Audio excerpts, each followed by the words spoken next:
And for about 6 months, we didn't get anything. And after 6 months, we realized he robbed us, and he robbed all of our savings. And I mean, Wow. we weren't rich, we didn't have a lot, but we put everything we had. One of my co-founders, he even sold his not very expensive car to finance the first version of this app. Welcome to Veza Talks podcast. Today, I'm super happy to introduce Daniel Lagnon. I believe that's the way he said.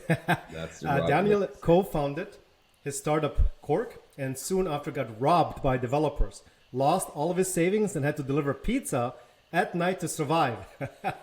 For their second developer, him and his co-founders flew to the slums of Pakistan and still they didn't receive the software as required. In the end, Daniel and his team built one of the biggest service marketplaces in Switzerland, and he was featured in Forbes 30 Under 30. Welcome, Daniel. Thank you very much. Thank you very much for the kind intro. Yes, I'm Daniel, Awesome. Daniel Lagnon, as you correctly pronounced it. And I'm one of Fantastic. the co-founders of Cork. It's one of the biggest marketplaces for services in Switzerland. You can compare it to those people who live in America, to Thumbtag. And yes, we have quite a wild ride. I know that's a typical thing to say as an entrepreneur, but in our case, it really was a wild ride. And I'm happy to Yeah, talk absolutely. about it, happy to let other founders know what not to do and which big mistakes to avoid, because we definitely made some big mistakes, but it also gave rise to a lot of opportunities and interesting challenges. And so Absolutely. So Daniel, so walk me a little bit through your early beginnings. I know that you started a vegan startup when you were only 15 years old. So walk us through some of your entrepreneurial journey from that time on. I think our viewers would love to hear about that. Of course. So in general, I don't regard myself as an entrepreneur. I never have Okay. and never identified myself as one. Although a lot of people call me and my co-founders entrepreneurs, it always was just a passion of us to build and develop companies. And companies were just means to propagate an idea into the world. And one thing that we had in mind was veganism. When we were 14, it was quite a popular becoming a popular topic. And we thought like, okay, well, we can order pizza, but we can't order vegan food. And that's why we started a vegan home delivery service before Uber Eats, before all those delivery services existed. And just we cooked in school and delivered the food. We rented a kitchen at a school, not our school, because they didn't let us, and delivered food. It was a complete chaos. And honestly, well, it didn't succeed. We did have some mild success, but it definitely wasn't big. But what it gave us was some learnings and sort of a kick into entrepreneurship, into building companies. And although again, it wasn't successful, it was sort of a founding ground for the next companies. And I definitely wouldn't have build the second and the third company if I hadn't started the first Absolutely. company, the vegan. Well, usually, most entrepreneurs or business startup guys or whatever you want to call it go through a lot of different trials and tribulations. So from that experience, walk us through your next steps and how you did that. So the next thing that we've built is, again, with the same co-founders, was Cork, which is the service marketplace. In the beginning, the idea was initially more that students that just don't have some free time, but not a lot, and don't have any diplomas and can't afford to get a job, have some skills to offer in the neighborhood, and we just need some money, some extra pocket money, and started offering just our personal skills, such in my case it was like fitness, gardening, in the neighborhood. And people loved it.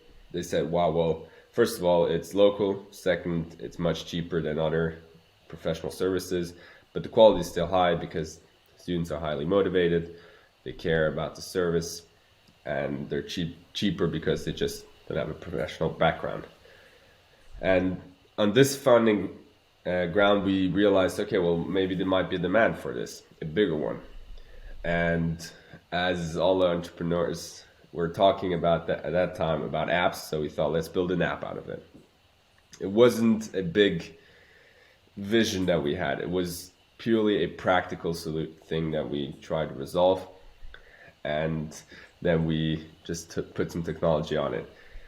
And yeah, so we started searching for developers because we couldn't develop ourselves. At that time, we were 19. We just got out of high school, and we looked everywhere in Switzerland. We talked to a lot of developers, and we found one. We thought he's a good match, and made a deal with him, and started developing with him. And for about 6 months, we didn't get anything. And after 6 months, we realized he robbed us.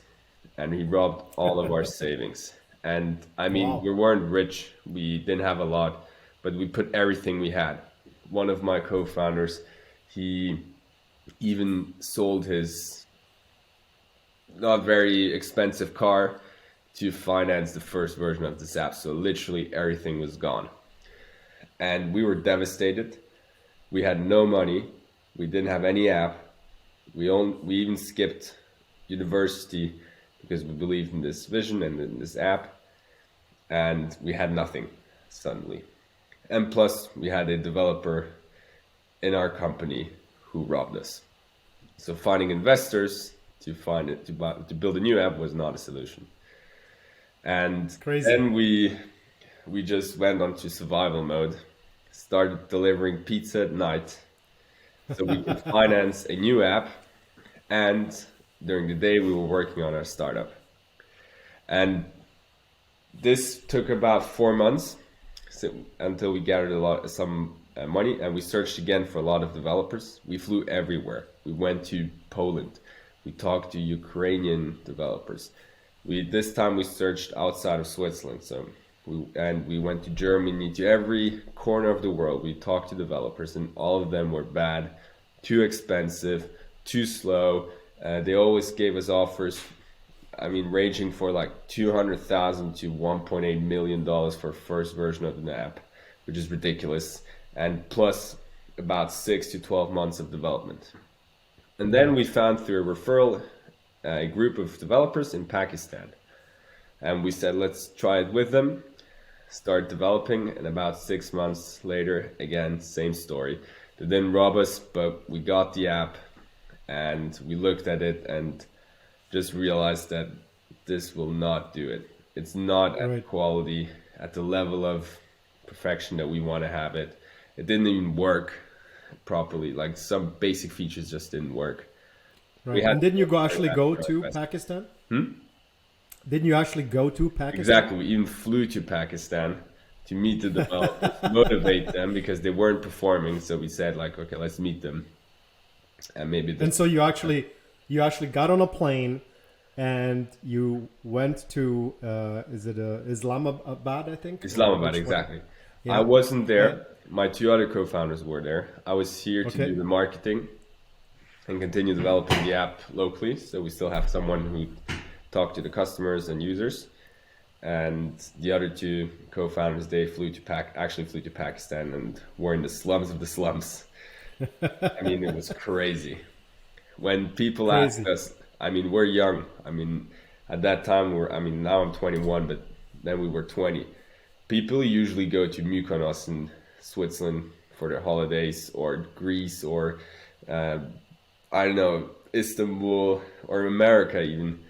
And people ask us friends ask us where did you go? We were like, we flew to Pakistan. And they were like, what, are you crazy? Right. Awesome. So I mean, it speaks to doing whatever it takes to start a company. I mean, myself, I started 5 companies over my lifetime, and I know that so many times it's 19-hour days, 20-hour days. You're constantly trying to make payroll. You're constantly trying to raise money. You're hitting up your friends, neighbors, whatever, just to make it a go. And I totally can understand what you did and what you had to do, which is fortunately or unfortunately the type of commitment that you have to make. You know, a lot of people see this and think it's easy. It's not easy whatsoever. So that's amazing. Great story. I think that, 10, 20 years from now, you're going to be laughing about it. You're probably already laughing about it. I mean, yeah, we laugh about it, but it gave us something that we learned is that an obstacle can be, in a way, can be actually the way. It's a quote also from Stoicism. And we realize that more and more that sometimes a way can be blocked by a huge obstacle. And you might think like there's no way that you can go through it. But once you find a solution, you actually find a much better solution than you initially anticipated. And you go through ways that no one went to. And this is also how we launched our second company, which is a no-code development company agency. And when the second developers in Pakistan didn't work out, we started developing ourselves, looked for a better solution and found no-code.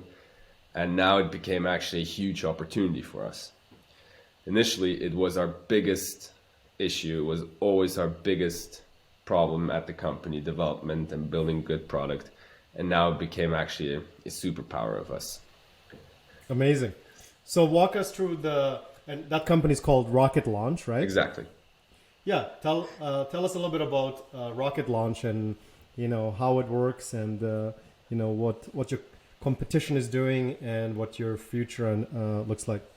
So Rocket Launch is a no-code development company. We basically build software and apps for other companies or founders using no code, and that at a 10 times faster and faster and 10 times cheaper than traditional development companies. And as our story continues in Pakistan, we realized that it didn't work, and we had to find a new solution. We had to deliver an app in 2 months for our investors and show something, and we knew that all the development companies that we talked to, they will take again at least 6 months to develop it, and then they will deliver something that is not of the quality that we want. And so we had no option, and everyone besides developing ourselves, but everyone told us like no chance. You first have to go to university, get a degree in software development, computer science, and then you have to practice for 4 years, and maybe then if you're intelligent enough, you might develop an app. So everyone told us like no chance, don't do it. But we just didn't have any other option. So we just got ourselves into development and looked for how to learn. And we still looked for better solutions than traditional development and found no code. And at the beginning, it was just a good solution for us. We started learning, we hustled through it. We were working 24 hours to learn and to build the app. During the night we're learning, during the day we're coding. Well, we're no coding, building with no code. And eventually we got so fast and quick that we could rebuild the complete app in about 2 weeks. And people started noticing that and said like, wow, that's amazing. Like, could you do that for us? I mean, we have this idea, and same issue with developers. We looked everywhere. They were too expensive, too slow, not thinking entrepreneurially. And you guys, you're building an app in 2 weeks that normally takes 6 months to build for a much cheaper price. Could you do that for us? And we said like, no, we have to focus on Cork. We have to build our marketplace. No time. And eventually someone even put money on the table and said like, look guys, just build it for me, please. And then that's the point where we realized, okay, maybe there is something behind it. Maybe we can build a company that develops software and apps for other founders and companies 10 times fast and 10 times cheaper using no code. Awesome. And did you, I know that you're raised some money or you're going to raise money. What does that look like right now for you? Yes, so for Cork, we raised money. It's also a crazy story. Let's hear it. It began with the realization when after we delivered, we were just hustling so much that our performance started suffering because we were delivering at night, sometimes even during the day, and we didn't have so much time left to actually build our startup. And that's why we decided that we need to raise some money. And we had, again, no idea how to do that. We had no degree or economical knowledge how to do this. So we just started talking to other successful people, and they told us, yeah, it's not that hard. Just first you have to talk to VCs and then talk to angels. If plan A doesn't work, do plan B. Like, okay, we'll try that. So we wrote to every VC in Switzerland and also some across the world. And everyone immediately told us, like, no, you're too young, you have no experience. We like the idea, but it's not the greatest. So please just come and get a degree first and come back in several years with a better idea. So like, okay, no problem. Then we started writing to angels. We wrote to about 500 angels. It was around 400, 500. Everyone individually. We didn't mass spam people. We really literally wrote one-on-one every email. And everyone told us, no, you're too young, you have no degree, go get a degree and come up with a better idea. So then we were like, okay, well, plan A didn't work, plan B didn't work, what should we do? We asked, again, successful founders, what should we do? And they said, yeah, well, it's not hard, just first talk to VCs, if they say no, then talk to angels, if they say no, well then, it's a failure. And we're like, well, we did plan A and plan B and both didn't work. What should we do next? And they didn't have an answer. And he said, one critique that we got is like, well, you didn't write to enough people. Because when I raised money, I wrote to about 200 people. It was a huge hustle. And 5 of them said yes. And we were thinking, well, we wrote to about 600 people and no one said yes. So that shows us again that sometimes it just takes much more effort, but it will work. So we got desperate and just started writing to everyone who had money in Switzerland. Bankers, CEOs, successful founders who weren't officially investing in startups. Doesn't matter. Lawyers, doctors, everyone. Everyone told us no. We wrote to about, again, 1,000 people. And until someone responded and said, well, wait, I'm actually interested. And, we already used to like deleting the emails because so much people told us no, that we almost also deleted this email. But this guy said, I'm interested, let's meet. We're surprised. And we went to his office, met him. He took an analyst with him. And at the end, he asks a couple of questions, some suspicious ones, some more promising. And in the end, he asked his analyst, well, should I invest? And the analyst told him, well, they're young, they have no degree. It's a good idea, but it's really hard to develop it in Switzerland. So basically, the last person who was mildly interested told that his analyst told him no chance.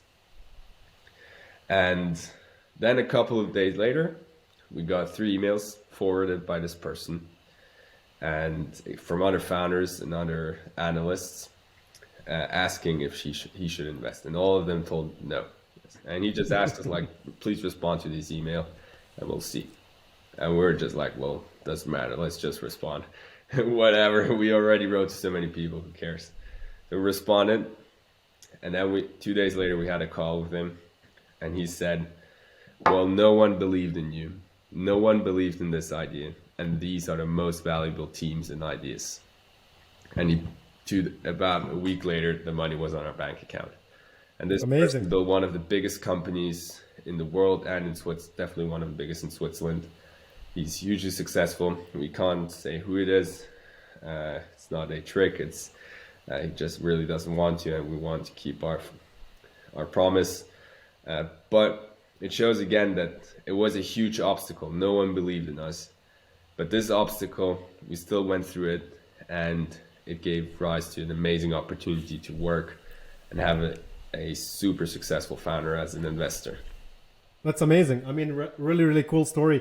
The one thing that I heard, which doesn't, resonate with me coming from North America, US, in Canada is that this degree thing. I mean, there is nobody in the U.S. that would tell you to go get a degree. So this must be a European thing, you know, because I mean, a degree doesn't do anything for business, really. I mean, if you're, I suppose, a coder or something, but I mean, as a business owner, startup, or entrepreneur, you don't want a degree. It's actually like detrimental to your journey. So I'm really surprised to hear that, and you know, and that leads me to the next question, and that is, being in Switzerland, and you know, it's a German, French speaking market, some Italian, I suppose, wanting to expand into obviously Austria and Germany being a much bigger market. How do you see that as a challenge? Because obviously, you know, the US is still, you know, number one in the world in terms of entrepreneurship. There's nothing that comes close in terms of volume and quality. So how does that affect you being in Switzerland? You know, because obviously Switzerland is a very, you know, old school country with bankers, and you know, we do things a certain way. You know, hearing that you're too young and you need to go to school is absurd to me. So how do you see that in comparison to, you know, the US, for example, or with your plans to expand into different markets? So, correct me if I'm wrong. So the question is what's my opinion on the degree, if you need a degree as an entrepreneur? Well, no, what's your opinion on Switzerland being very, very conservative and you wanting to be an entrepreneur, and how does that, you know, like, why didn't you just go to the US? I mean, why are you trotting in Switzerland? You know, I mean, it's great that you found somebody. It's awesome. I like that. But like, why didn't you just go to the US? I don't think that anybody in the US would have told you to go get a degree. It doesn't sound right to me. So can you explain that to me? Yes. So we actually thought of going to the US, and we in the end, the discussion was, or the discussion started with, like, Switzerland's the market is too small. We have to go to a bigger market. That was already later stage in the company, but still soon and still early enough that we could make this choice. And we looked at every market, and Germany and US were the last, like, two biggest opportunities for us. So we looked at both, and we decided to try out Germany, but US was also in the discussion. And I went to Berlin. I went to Berlin for a month and tried to build Cork there, and I realized it was too competitive. And the reason why we didn't go to the US is just because there's this entrepreneurial mindset, which is great, but just also because of that, a side effect is that there's much more competition. And we just didn't have the resources, and we believe that, well, Europe might be more conservative, but there's so much opportunity as well in terms of building companies that already exist in the US and don't exist in Europe. And that's why we decided to stay here. Okay. But it's definitely a hurdle and a boundary for founders that they have to jump over at this conservative look at startups. Right.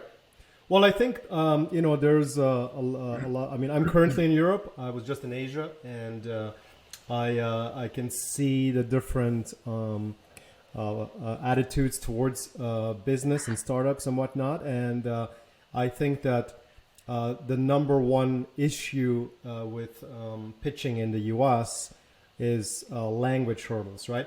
So you know, your English is obviously fluent, and I want other entrepreneurs in Europe to utilize your story and experience, which is amazing, and be able to say, well, you know what, we shouldn't just stay in Romania, let's say, right? So let's expand our search into the rest of the world. Yeah, it's more competitive, but that's a good thing. Competition is very good. It usually brings out the best in things, right? So Sometimes I think people just think too small, and they're scared to go into a big marketplace. And I'm a contrarian by nature. I like to go right to the top and get beat up, because doing that will give you more experience, and you'll be able to adjust much quicker and better. Because instead of having sent, I don't know, 600-700 emails, maybe at 100 you would have changed course, because you would have had better information, I suppose, Yeah. right?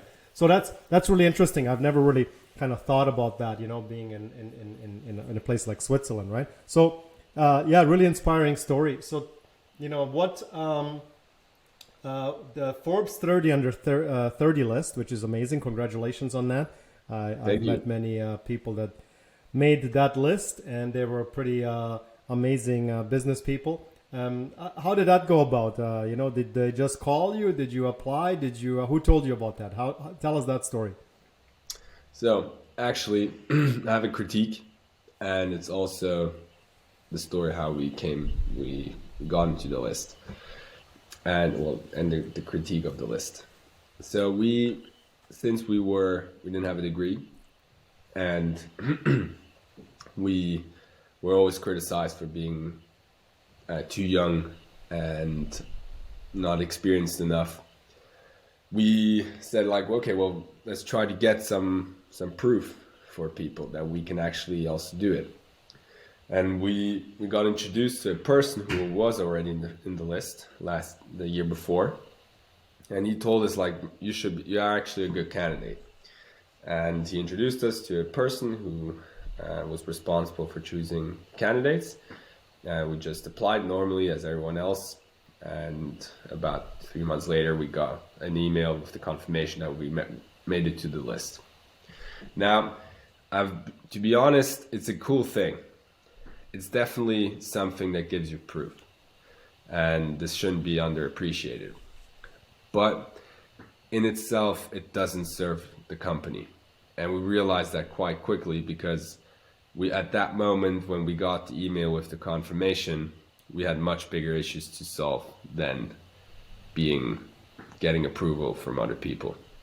And I think as a founder, there's always this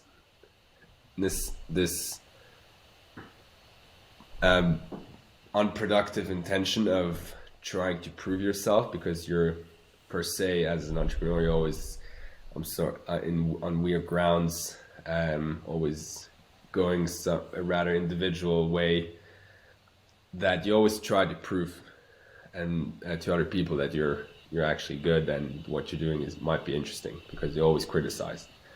But rather than rather than trying to fight this criticism, should use it as a fuel and continue really solving the issues of your company, and not trying to fake prove your success. Right.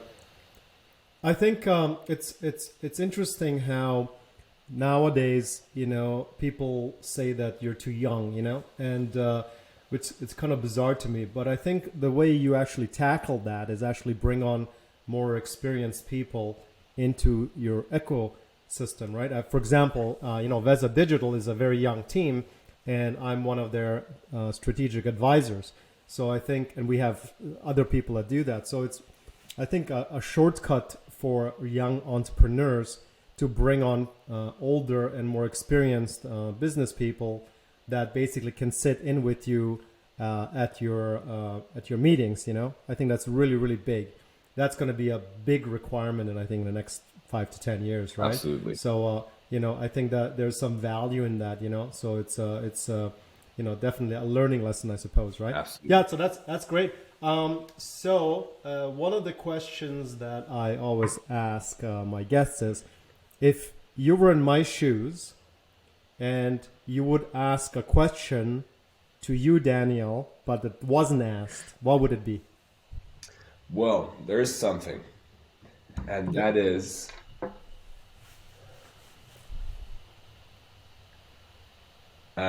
it's more of a subject which I'm more and more interested in, or a idea that I more and more believe in, and Okay. so I'm trying to phrase a question to where the answer is about that topic. Well, Cool. I would say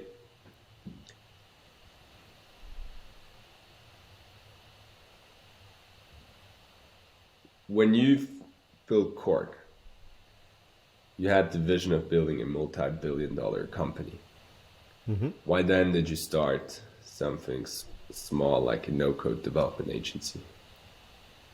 Okay. And my answer is honestly that one thing we realized is that we don't like the world, well, at least me and my co-founders, of entrepreneurship. It's often very much about always talking about the big vision, huge success, instant success, hyper growth hacking, marketplace. It's always about buzz instead of actually building sustainable business. And I'm not experienced enough to give you a clear answer, but so far my experience have shown that going about things rationally and long term is more important and leads to actual more success than being irrational but visionary. We always had this image of an idol of Elon Musk, the visionary, Steve Jobs, the genius. And we always tried to find at Cork the thing that would work immediate, this great idea that would resolve all the issues of marketing.